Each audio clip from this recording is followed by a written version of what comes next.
Hazreti Əbubəkri musulmon bo'lganligi uchun xo'jayindan zulm ko'rgan qullarni ko'rsala, ularni setib olib ozodlikqa chiqaradi va buni faqat Alloh rizoligi uchun qiladi.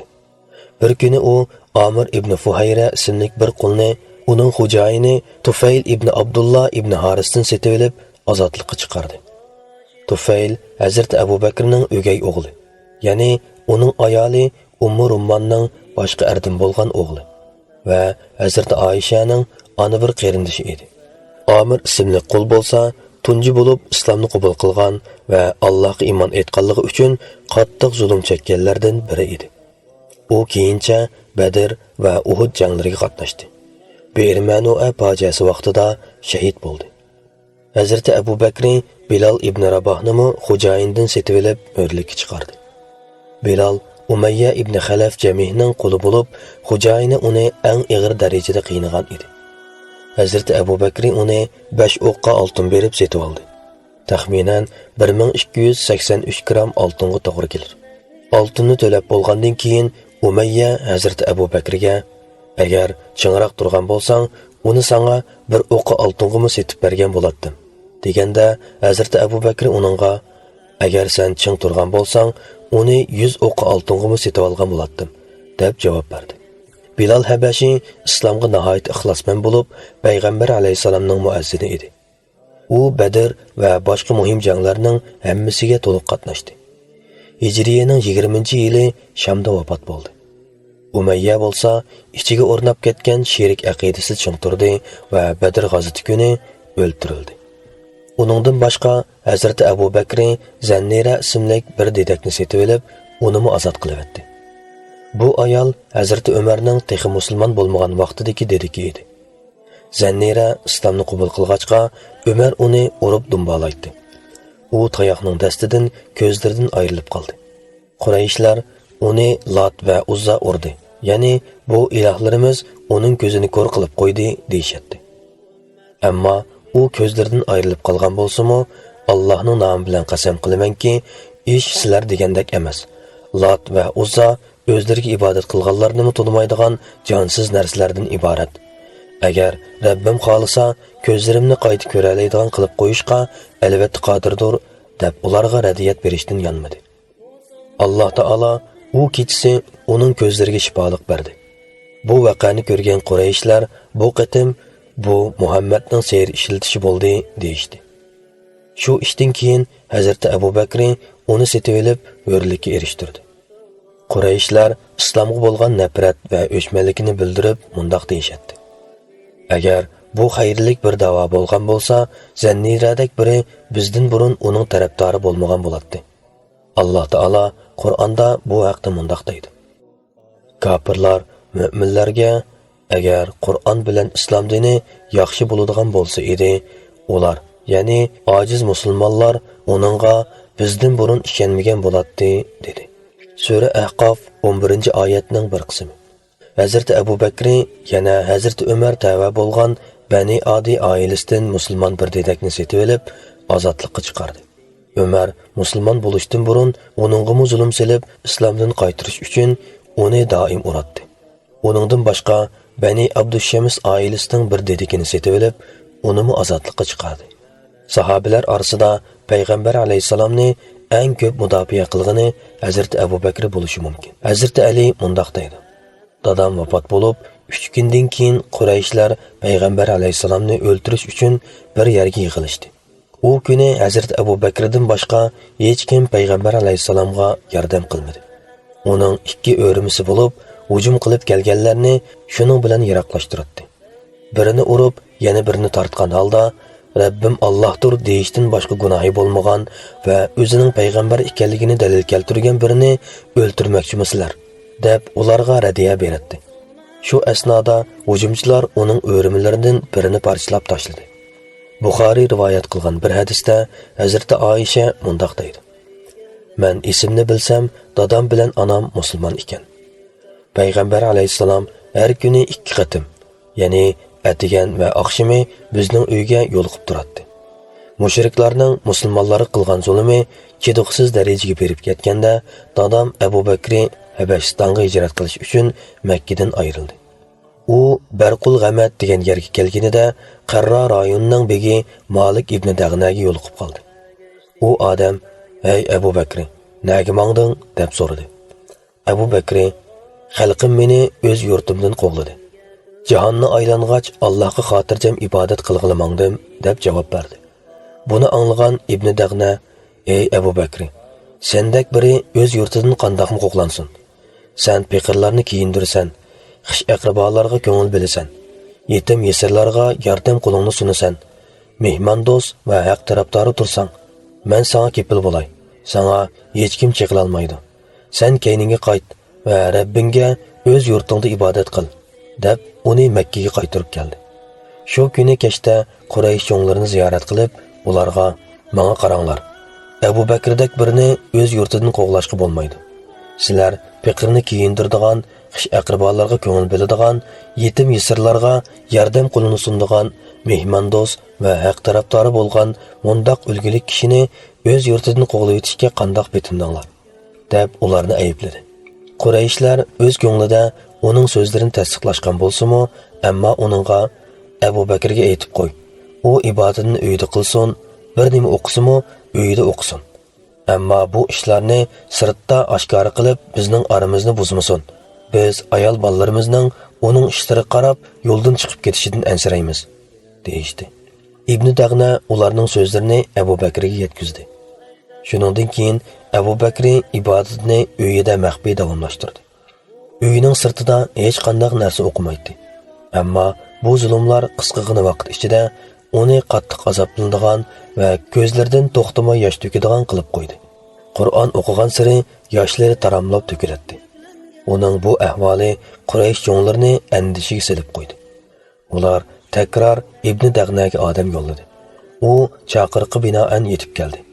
Qurayshlar uningga: "Ey Ibn Dag'na, biz sening kepilligingda bo'lg'achqa uni faqat uyining ichida ibodat qilish sharti bilan oramizga qabul qilgan edik.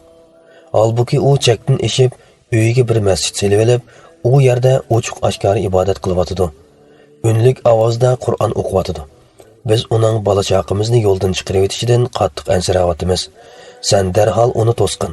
Agar ibodatni uyining ichida maxfiy qilsa, uningga bir narsa demaymiz. Aksi qildigan bo'lsa, u panohlik talabini yondirib olsin. Biz sana hurmatsizlik qilishni xohlamaymiz. Ammo uning ochiq oshkora ibodat qilishiga yo'l qo'ymaymiz" deyishdi. İbn Dag'na Əbubəkrning yeniga kelib undaq dedi: "Sana qaysi shartlar bilan kepillik qilganligimni bilasan. Sen ya u shartlarga bo'ysun va menga qilgan panohlik talabingni qaytarib olgin. Chunki men arab xalqining menga hurmatsizlik qilinganligini anglab qolishini xohlamayman" dedi. Buni anglagan Hazrat Əbubəkri: "Undaqda men sening kepilligingdan chiqib bir Allohning kepilligiga o'tdim" dedi. Payg'ambar alayhisalommu bir mazgillarda Makkada edi. Mushriklarning musulmonlarga qilgan besimi qattiq avjilishga boshladi. Shu kunlarda Payg'ambar alayhisalom Madina vakillar orasida ikkinchi qatimliq Aqaba uchrashuvi bo'lib o'tdi. Aqaba Makka bilan Madina orasidagi bir to'pilik. Bu hijratdan 1 yil burun Zulhijja oyining 12 kuni edi. Payg'ambar alayhisalom bu uchrashuvdan keyin Makka musulmonlarga mundaq dedi: "Sizlar hijrat qiladigan yurtning ikki sayliqning orasida büyük baraqsan xurmaliqi bo'lgan bir diyor ekanligini ko'rdim. Shuning bilan musulmonlar asta-asta Madinaga qarab ko'chishga boshladi. Habashistonga hijrat qilgan musulmonlarmi keyincha Madinaga qaytib ularga qo'shildi. Payg'ambar alayhisalom qilib qolgan sahobalarningmi hijrat qilishiga amr qilib mundaq dedi: "Alloh taolo sizlarga xotirjamlik bag'ishlaydigan yurt va bir muncha musulmon qarindosh baxsh etdi." Uning bu so'zni anglagan musulmonlar top-top bo'lib yo'lga chiqib, Makkadan ayrilib Madinaga ko'chdi. Payg'ambar alayhisalom o'zi Allohdan ruxsat kelishini kutib o'tdi. Makkada faqat qamoqqa ilingan va boshqalar tomonidan aldangan musulmonlarla qolgan edi. Uningdan boshqa Hazrat Əbubəkri va Hazrat Alimu texi hijratga chiqmagan edi. Hazrat Əbubəkri hijratga chiqish uchun Payg'ambar alayhisalomdan bir qancha qitim ruxsat so'radi. Payg'ambar alayhisalom uningdan: "Umid shuki, sangami Allohdan ruxsat kelib qolar" dedi. U: "Ota-onam sanga pido bo'lsin. Senmi hijrat qilmoqchimisan?" deb suyunib ketdi. Payg'ambar alayhisalom Ha, dedi. Shuning bilan Hazrati Əbubəkri uning bilan birga hijrat qilish uchun baldur yo'lga chiqishdan voz kechdi va darhol yenidagi 2 tugiga qumush po'pikidan qilingan yemni ko'plab berib, safarga tayyorlik qilishga boshladi. Rabbiyul avval oyining boshlarida payg'ambar alayhisalomning hijrat qilish uchun Alloh tarafidan ruxsat keldi. Shu kuni odatini buzib, tush vaqti bilan Əbubəkrning yeniga kirdi. Chunki payg'ambar alayhisalom odatda atigan va oqshom vaqtlarida uningga yo'liqib o'tadi. Payg'ambar alayhisalom uningga ruxsatning vahiy orqali kelganligini xabar qildi. Hazrati Əbubəkr uningdan "Dadam sana fido bo'lsin, bilim mangamdoq" deb so'radi.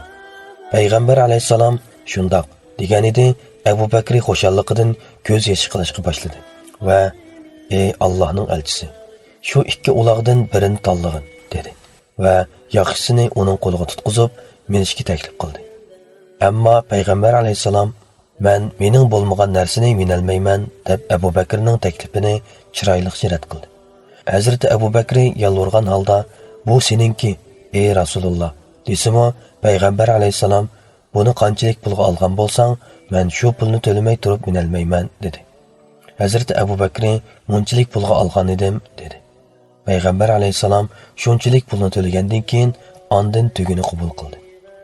Payg'ambar alayhisalom o'zi bilan Hazrati Əbubəkr orasidagi do'stlik munosabatining shunchalik cho'nqirligiga, Hazrati Əbubəkrning butun mol boyligini islom da'vati uchun otayotganligiga va bu yo'lda qanchalik mol sarf qilganligiga qaramay, bir musulmonning ishligida kuchi bo'lsa, boshqa bir musulmonga yo'lni olishni, bo'libmi bir rahbarning o'z qo'l ostidagilarning ajr minnatiga tayinib kun kechirishini yoqtirmag'achqa, o'zining shundoq ishga duch kelib qilishini faqatli xohlamaydi.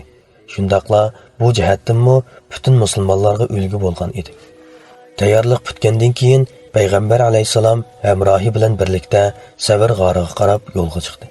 Ular o'zlariga yo'l boshlamoqchi bo'lgan Abdullah Urayqit bilan 3 kundan keyin uchrashishga kelishdi. Ularning 2 tugisimi uningga topshirilgan edi. Hazrat Əbubəkri yo'lda birdan payg'ambar alayhisalomning oldiga tushib mangsa, birdan keynida qoladi va ba'zida birdan o'ng, birdan so'l tarafiga o'tib, uning bilan tang mangadi. Uning bu o'diqishini sezgan payg'ambar alayhisalom "Ey Əbubəkri, nimancha bola o'diqib ketsan? Men sening bunday qilganligingni hech ko'rmagan edim" dedi. Hazrat Əbubəkri "Ey Allohning elchisi, oldimizda biri hujum qilib kelarmikin deb oldinga o'tdim. Orqamdan biri paylab kelayotgan bo'lsa deb keyniga chekindim. Ba'zida o'ng va ba'zida so'l tarafingdan mengib, seni yon tarafdan qo'g'dashni o'ylashdim. Sana bir yomonlik kelib qolarmikin deb qo'rqyapman. Qolganiga bir nima degili bo'lmaydi" dedi. Hazrati Əbubəkri g'orga payg'ambar alayhisalomdan burun kirib, ichini tozalab tuzashtirdi. G'orning tomlarida bir qancha to'shik bor edi. Əbubəkri sirt kiyimlarini yirtib, to'shiklarni atdi. Ammo 2 to'shik ochiq qoldi. Əbubəkri payg'ambar alayhisalomni ichiga chaqirdi. Payg'ambar alayhisalom kirgandan keyin Əbubəkri o'ltirib, oyog'i bilan ochiq qolgan to'shiklarni atdi. Əbubəkri payg'ambar alayhisalomga beshini o'zining quchog'iga qo'yib, yetib birdam orom elib olishini o'tindi. Payg'ambar alayhisalom shunday qildi va uyquga ketdi. Dal shu vaqtda Hazrat Əbubəkrining putini chayon chaqdi. Ammo u payg'ambar alayhisalomning rohatini buzmaslik va uyg'otib o'tmaslik uchun o'rnidan qimirlamadi. Lekin puti qattiq etishib ketganlikdan ko'zidan yosh chiqib ketdi va payg'ambar alayhisalomning muborak yuziga tomchib, uni uyg'otib o'tdi. "Nima bo'lding, ey Əbubəkri?" deb hayronlik bilan so'radi payg'ambar alayhisalom. Hazrat Əbubəkri "Ota-onam sana qurbon bo'lsin. Meni chayon chiqib oldi, ey Rasululloh" dedi. Payg'ambar alayhisalom o'rnidan turib, chayon chaqqan yerga tukirib edi. Hazrat Əbubəkrining og'riqi darhol besiqib, jeni rohatlanib qoldi. Hazrat Əbubəkrining o'g'li Abdullah har oqshom g'orga kelib, kechini ularning yanida o'tkazadi va tong otmasdilla Makka ga qaytadi. Shunda qilib, u kechini Makka da o'tkazgan qiyofatga kirib oladi. Kunduzlari xalqning gap so'zlarini tanglab, ma'lumot to'playdi va anglaganlarni oqshimi ularga yetkazadi. Amir ibn Fuhayramo qo'ylarini sig'ib, muvofiq vaqtlarda ularga sut to'shiydi. 3 kun mush tariqada o'tib ketdi. 3-cü günü səhərdə Abdullah ibn Urayqit 2 tögünü elib gəldi. Hazreti Əbubəkrinin qızı Əsmamı onlarga səfər uzuq elib gəlgən idi. Şunda qılıb, ular yanlarına Amir ibn Fuhayrani elib Mədinəyə qarab yolğa çıxdı. Hazreti Əbubəkri Mədinəyə beribla bəzgək kesiliga giribtar bo'ldi. Hazreti Ayşə dadısından hal sorab kelgəndə, u öz yurtida azizdir kishi. Hər kimga keladi bu o'lim ishi, deb öz əsirtini bayon qildi. Hazreti Ayşə dadısının Məkkəyə bo'lgan bu sig'inishliq so'zlarini Payg'ambar alayhisalomga yetkazdi. Payg'ambar alayhisalom: "Ey Rabbim, Mədinəni bizga Məkkədək, hatto uningdanmi bakrak suyumli qilgin. Bu yerdagi hayotimizga salomatlik ato qilgin. Bizga so va mutni muborak qilgin. Bazgakni Əbubəkridən elib Juhfaga bergin" deb duo qildi. So va mut koni davrda donliq ziroatlar uchun qo'llaniladigan o'lcham birliklari bo'lib, 1 so 3,5 kilogramga, 1 mut bo'lsa 2 uchumga teng keladi.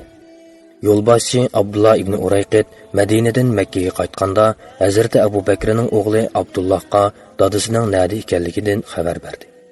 Shuning bilan Abdullah butun oilasini elib Madinaga hijrat qildi. Talha ibn Ubaydullohmo ular bilan birga edi. Payg'ambar alayhisalomning nazarida Hazreti Əbubəkrining alohida o'rni bor edi. Payg'ambar alayhisalom Badr kuni sahobalar bilan maslahatlashganda, u nihoyatda yaxshi bir fikr o'ttirib qo'ydi va urush vaqtida qilichini qo'liga elib, jon jahli bilan Payg'ambar alayhisalomni qo'qdi. Hazreti Ali bir kuni jamoatga xitob qilib o'tib, ulardan: "Sizlar taniydigan eng yurakli inson kim?" deb so'radi. Jamoat uningga: "Ey mu'minlarning amiri, sen eng yurakli insonsan" deyishdi. Ammo Hazreti Ali: "Meni elib aytsak, men kim bilan do'g'ri tushsam, uni muhaqqaq yengib keldim. Ammo men taniydigan eng yurakli inson Hazreti Əbubəkridir." Badr kuni u Payg'ambar alayhisalomga qalqon bo'lgan edi.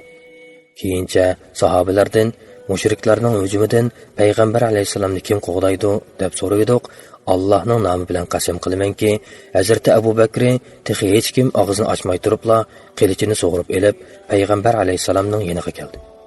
Badr g'azoti musulmonlarning nihoyat cho'ng g'alabasi bilan oxirlashdi. İslam mujohidlari Qurayshlarning eng sarxillaridan 70 kishini o'ldirib, yana shunchalik asirga oldi. Payg'ambar alayhisalom bu asirlar haqida sahobalar bilan kengayishdi. Hazreti Əbubəkri bu vaqtdagi ko'z qarashini bayon qilib mundaq dedi: "Ey Allohning elchisi, bular bizning tog'illarimizning o'g'illari, yaqinlarimiz va qarindoshlarimiz. Mencha bulardan fidya elib qo'yib beraylik. Balkim bulardan oladigan mol bilan xili kuchlanib qolarmiz. Agar Allah bularga hidoyat ato qilib qolsa, texmi cho'ng foydaga erishgan bo'lamiz." Hazreti Umar, Hazreti Ali va Abdullah ibn Ravval qatorliqlar ularning kallasini elish tarafdorlari edi. Ammo Payg'ambar alayhisalom Hazreti Əbubəkrining fikrini muvofiq ko'rdi va mushriklardan fidya elib qo'yib berdi. Ertasi Hazreti Umar Rasulullohning yoniga kirdi va Hazreti Əbubəkri bilan ikkisining yig'lab o'ltirganligini ko'rdi. Bu ishga hayron bo'lgan Hazreti Umar: "Ey Allohning elchisi, nimaga yig'laysizlar? Yig'inglarning sababini menga aytinglar. Agar yig'lig'idek ish bo'lsa, menmo yig'lay. Agar yig'lay olmasammo, bir amal qilib yig'lashga tirishay", dedi. Payg'ambar alayhisalom uningga yaqin yerda turgan bir tub daraxtni ko'rsatib turib, "Sizlarning jazoga tortilishinglarga shu daraxtdanmi yaqin bir orliq qoldi. Chunki Alloh taolo payg'ambarga zaminda dushmanni ko'p o'ltirmay turib, ya'ni mushriklarning haybisini yo'qotib, islomga quvvat bermay turib, asirlardan fidya elish loyiq emas edi. Ey mu'minlar, sizlar fidya elish ishi bilan dunyo manfaatini ko'zlaysizlar. Allah sizlarga oxiratni, ya'ni oxiratning savobini tilaydi. Allah g'olibdir, hikmat bilan ish qiluvchidir. Allohning uchuq cheklamagan ishni qilganlarni jazolamaslik degan hukmi azalisi bo'lmasa edi, asirlardan fidya olganliqinglar uchun albatta zo'r azobga duchor bo'ladinglar. Ey jihad qilguvchilar jamoasi, g'animat olgan narsanglarni halol va pok bilib yanglar. Allohning amriga muxolifatchilik qilishdan qo'rqinglar. Allah haqiqatan mag'firat qilguvchidir, bandalarga mehribondir degan oyatini tushirdi, dedi. Hazreti Əbubəkrining o'g'li Abdurrahman Badr g'azotagacha iymon etmagan bo'lib, jang bo'lgan kuni u mushrik jangchilarning sepida yer olgan edi. U musulmon bo'lgandan keyin dadasiga: bir qatim sen dal men seni uralaydigan yerga kelib qolgan eding. Ammo men seni urmaslik uchun uni buni qilib sendan yiroqlashdim dedi. Buni anglagan Əbubəkri, agar sening o'rningda men bo'lgan bo'lsam, ko'zimni yummayla seni urgan bo'lardim dedi. Buningdan ko'rib olishga bo'ladiki, Əbubəkri islom va bu da'vo yo'lidagi hech bir ishga hissiyatchan muomala qilmagan edi. Chunki uning islomdan iborat nihoyat ulug' da'vosi bor edi va o'g'li buningga qarshi chiqqan bir mushrik edi.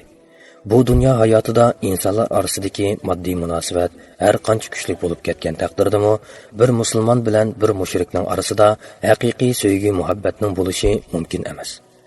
Alloh taolo mundaq deydi: Allohga va oxirat kuniga ishonadigan bir qavmning Alloh bilan va uning payg'ambari bilan qarshilashganlarni ularning onalari, o'g'illari, yo qarindoshlari, yo urug' tuqqanlari bo'lgan taqdirdami do'st tutganligini ko'rmaysan.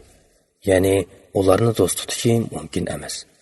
Ana shularning dillarida Alloh iymonni mahkam qildi va o'z dargohidan bo'lgan ruh bilan ularni kuchaytdi. Alloh ularni ostidan o'stanglar eqib turadigan jannatlarga kirgizadi. Ular jannatlarda mangu qoladi. Alloh ulardan rozi bo'ladi, Allohdan ularmi mamnun bo'ladi. Ana shular Allohning qo'shunidir. Bilinglarki, Allohning qo'shuni maqsadga erishguchidir. Undan boshqa Hazrat Əbubəkri Uhud jangidami mushriklarga qattiq qarshilik ko'rsatib, payg'ambar alayhisalomning yenidan bir qadammo ayrilmadi va uni jon tikib qo'g'di. Keyin Bani Mustalik qabilasi ustiga yurish boshlandi va safar jarayonida Hazrat Oyshaga qilingan u mashhur batnom voqeasi maydonga keldi. Hazrat Əbubəkri o'ziga yiroq tuqqan bo'lgan Mistah ibn Asasa ismli kambag'al kishiga burundan tortib ko'p yaxshilik qilgan va har doim iqtizoji jihatda yordam qilib kelgan edi. Ammo bu shaxsmi u kundagi fitnaxo'rlar tarafga o'tib ketdi. Bu ishga ochiqlangan Hazrat Əbubəkri Allohning nomi bilan qasam qilamanki, bundan keyin Mistahga hech qanday yaxshilik qilmayman. Uning Oysha haqida qilgan bu so'zlari uchun uningga hech nima bermayman deb uningga bo'lgan g'azab nafratini bildirdi. Shuning bilan Alloh taolo bunu oyatni nozil qildi. Aranglarda ahli karam va davlatman bo'lganlar xish aqrabolarga, miskinlarga va din yo'lida hijrat qilganlarga bir narsa bermaslikka qasam qilmasin. Ularning gunohini afu qilsin, kechirsin. Allohning sizlarga mag'firat qilishini yoqtirmamsizlar. Alloh nihoyat mag'firat qiluvchidir, nihoyat mehribondir. Bu oyatni anglagan Əbubəkri, albatta Allohning menga mag'firat ato qilishini orzu qilaman dedi va zamonida Mistahga qilgan yaxshiligini qaytadan davomlashtirishga boshladi. Ondan Allohning nomi bilan qasam qilamanki, uningga qiladigan yordamimni endi hargiz uzib qo'ymayman deb va'da berdi. Hammaylanga ayonki, Hudaybiyada tinchlik kelishimi tuzilgan mezgilida musulmonlar ko'plagan dishvorchiliklarga yo'liqqan va tinchlik kelishimining og'ir shartlari ostida qiyin kunlarga qolgan edi. Bir kuni Hazrat Umar payg'ambar alayhisalomning yoniga kelib, "Ey Rasululloh, sen Allohning elchisi emasmi?" deb so'radi. Payg'ambar alayhisalom, "Albatta, buningda hech qanday shak yo'q" deb javob berdi. Hazrat Umar yana, "Undaqda biz haqliq, ular haqsiz emasmi?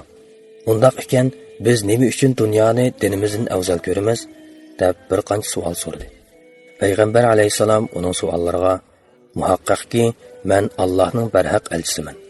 Men Allohning hukmlariga qarshi chiqa olmayman. Albatta, u menga yordam berguchidir. Meni ustun qo'lg'ichidir" deb javob berdi. Hazrat Umar oxirida, "O'g'o shu, ammo sen bizning Makka ga kelib tavob qilsak bo'ladiganligini aytmaganmiding?" deb so'radi. Payg'ambar alayhisalom, "Shundoq, ammo bu yil cho'qim deganmidim? Vaqti kelganda albatta kelib tavob qilasan" deb uning ochiqidan yenish uchun tasalli berdi. Hazrat Umar shu ishni so'zlab mundaq deydi: "Men ana shu ruhiy holatim bilan Əbubəkrning qishig'i berib uningga, "Ey Əbubəkri, bu bir haq payg'ambar emasmi?" deb so'radim. U, "Shak shubhisizki shundoq ey Umar" dedi. Men, "Undaqda biz haqliq, dushmanlarimiz haqsiz emasmi? Nima uchun dunyoni dinimizdan afzal ko'ramiz?" degandek savollarni so'radim. U menga ochiqlangan holda, "Ey Umar, sen bilginki, u Allohning haqiqiy elchisidir. U Allohning qonunlariga qarshi chiqmaydi. Alloh albatta uningga yordam beradi va uningga nusrat ato qiladi. Sen uning amrlariga qat'iy bo'ysun.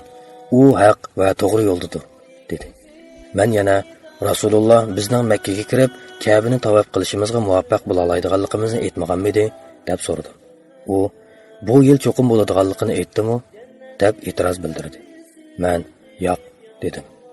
U undaqda payg'ambar alayhisalom hech shubhisizki, mayli baldur, mayli kiyim bo'lsin, Ka'baga kirib, uni tavof qilishga muvaffaq bo'ladi, dedi.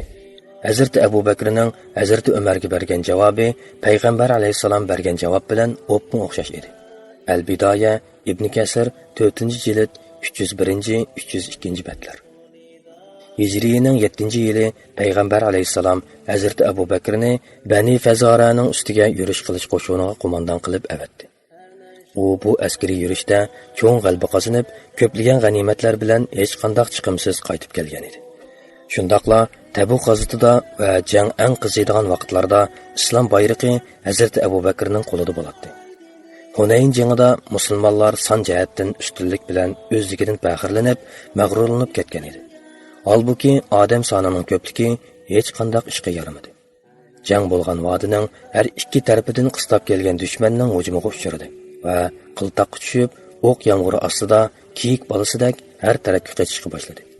Dal shu paytlarda Hazrati Əbubəkri, Hazrati Ömər, Hazrati Ali, Abbas ibn Fazil, payg'ambar alayhisalomning tog'asining o'g'li Abu Sufyan ibn Haris, uning qarindishi Rabi'a ibn Haris va Usama ibn Zayd qatorliqlar birlikda payg'ambar alayhisalomning yenidan ayrilmay, uni qahramonlarcha qo'g'didi. Bu dastlabki o'liqishdan keyin musulmonlar asta-asta o'zlarini o'ngishib oldi va Hazrati Abbosning chaqirig'iga binoan hammaylan payg'ambar alayhisalomning atrofiga to'planib, jangga qayta kirishib ketdi.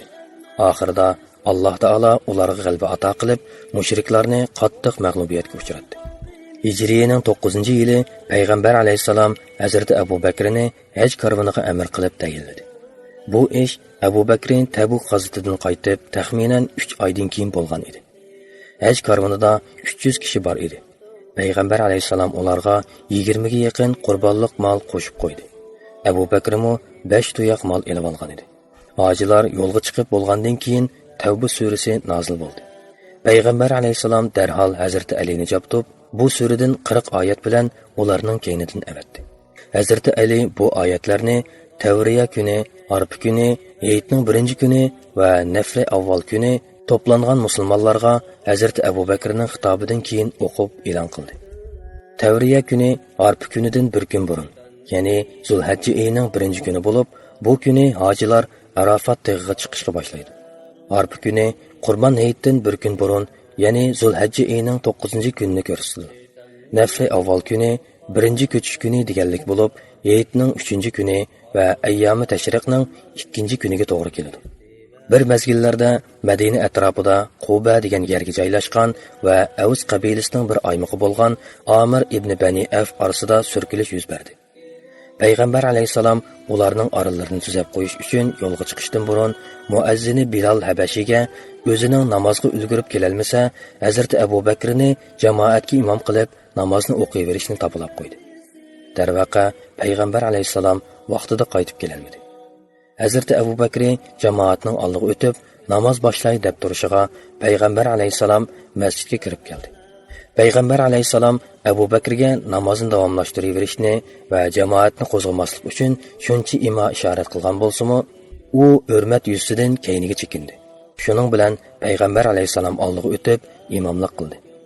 Namoz oyoqlashgandan keyin Hazrati Əbubəkrga: "Ey Əbubəkri, sana shuncha ishorat qilsam, nima uchun namozni davomlashtirmading?" deb so'radi. Əbubəkri: "Abu Quhafaning o'g'li Allohning elchisiga imomlik qilishga loyiq emas" deb o'zining payg'ambar alayhisalomga bo'lgan sadoqati va hurmatini yana bir qatim ifodaladi. Bu munosabat bilan payg'ambar alayhisalom musulmonlarning samiga shuni silib o'tdi: "Sizlar namoz o'qiyotganda bakmu jiddiy va xatarlik biror voqeaga duch kelib qolsanglar, yeninglardagilarga bildirib qo'yish uchun namoz o'qiyotgan er kishi bo'lsa, yuqori ovozda subhanalloh desin. Agar ayol kishi bo'lib qolsa, chavak bilan bildirsin." Naql qilingan bir hadisda Hazrati Oysha mundaq deydi: Payg'ambar alayhisalomning kesili ig'irlashib ketgan bir vaqtda Bilal kirib, uni namozga chaqirdi. Payg'ambar alayhisalom: "Abu Bakrga danglar, u jamoatga imom bo'lib bersin" dedi. Mən, ey Rasulullah, Əbubəkri bəkmü nazik bir insan. U senin o'rningga o'tsa, hayajonlanib ketib, jamoatga ovozini yetkazolmaydi. Buyruq qilsang, uning o'rniga Hazrati Umar imom bo'lib bersa bo'lmamdi, dedi. Ammo payg'ambar alayhisalom qisqa ham jiddiy tusda takrorlab, Əbubəkrga danglar, u jamoatga imom bo'lsin, dedi. Bu qitim Hazrati Umarning qizi Hafsadin payg'ambar alayhisalomga mening deganlarimni yana deyishni talab qildi. Umi berib shu gapni qildi. Ammo payg'ambar alayhisalom bu qitim texmi jiddiylashgan holda, sizlarmi Yusufning hamrohiga o'xshaysizlar. Yusufni yo'ldan chiqarmoqchi bo'lgan Zulayxaga o'xshaysizlar demoqchi. Darhol Əbubəkrga aytinglar, jamoatga imom bo'lsin, dedi. Shuning bilan Əbubəkrga xabar berildi. Jamoat namozga turay deb turishiga payg'ambar alayhisalom o'zini xeli yaxshilanib qolgandek his qilib, o'rnidan turdi va asta qadamlar bilan masjidga chiqdi. Əbubəkri uni ovozidan tunib, mihrobdan keyniga chekinmoqchi bo'ldi. Payg'ambar alayhisalom uningga o'rningdan midirlama degan ma'noda ishorat qilgandan keyin uningdan yaqinlashib so'l tarafida o'ltirdi. Bu vaziyatda payg'ambar alayhisalom jamoatga o'ltirib turib imomlik qilgan bo'ldi. Əbubəkri o'ri turib uningga iqtido qildi. Jamoat bo'lsa Hazrati Əbubəkrga iqtido qildi. Namozdan keyin jamoat payg'ambar alayhisalomni yaxshilanib qoldi deb o'ylab tarqilishdi. Əbubəkrimi shundoq deb o'ylagan edi. Shunga payg'ambar alayhisalomga, ey Rasulullah, Allohning lutfi bilan seni xeli yaxshilanib qolgandek ko'rdim. Bugun Harija qizi Habibaning yeniga bormoqchi edim. Ruxsat qilarsanmi, dedi. Payg'ambar alayhisalom, albatta, deb uningga ma'qullik bildirdi. Ondan hujrasiga kirib ketdi. Əbubəkrimi Madina sirtidagi Oliya rayoni Sinih mahallasiga joylashgan uyga ketdi. Shu kuni kechda payg'ambar alayhisalom vafot bo'ldi. Əbubəkri uydan qaytib masjid oldiga kelganda bu xabarni angladi. Hazrati Umar xalqqa xitob qilib mundaq da'vat etdi. Munofiqlarning ba'zilari Rasulullohning vafot bo'lganligini aytishmoqda. Allohning nomi bilan qasam qilamanki, u vafot bo'lmadi. U haqiqatan Imron o'g'li Musa Rabbining huzuriga chiqib, 40 kun turib, fitna fasod terilgandan keyin qaytib kelgandek Rabbining oldiga ketdi. Allohning nomi bilan qasam qilamanki, Musa qaytib kelgandek, u qaytib keladi. Uni o'ldi deganlarning qo'l va oyoqlari kesiladi. Hazrati Əbubəkri masjidda bo'layotgan ishlarga parvo qilmay, udul Oishaning hujrasiga payg'ambar alayhisalomning jasadining qishiga kirdi. Uning muborak badani hujraning bir tarafida usti yepilgan holda turardi. Hazrati Əbubəkri yaqinlashib, payg'ambar alayhisalomning yuzini ochdi va egilib turib, uni hurmat bilan so'ydi. Ondan o'ziga xos tamkinlik bilan, ota-onam sana fido bo'lsin. Haqiqat shuki, sen Allohning sana taqdir qilgan o'limini tetigan bo'lding.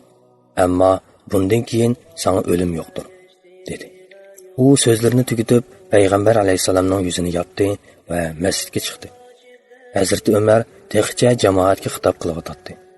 Əbubəkri uningga, o'zingni besib ol, mening gapimga quloq sol, deb chiroyliqcha ogohlantirgan bo'lsa-mu, Hazrati Umar so'zini davomlashtirmoqchi bo'ldi. Hazrati Əbubəkri uning so'zini majburiy bo'ldi va xalqqa, ey xaloyiq, kim Muhammadga iymon etgan bo'lsa, bilib qo'ysinki, Muhammad vafot bo'ldi. Ammo kim Allohga iymon etgan bo'lsa, bilib qo'ysinki, Alloh hayotdir va mangu o'lmaydi, dedi. Ondan bunu oyatni o'qidi.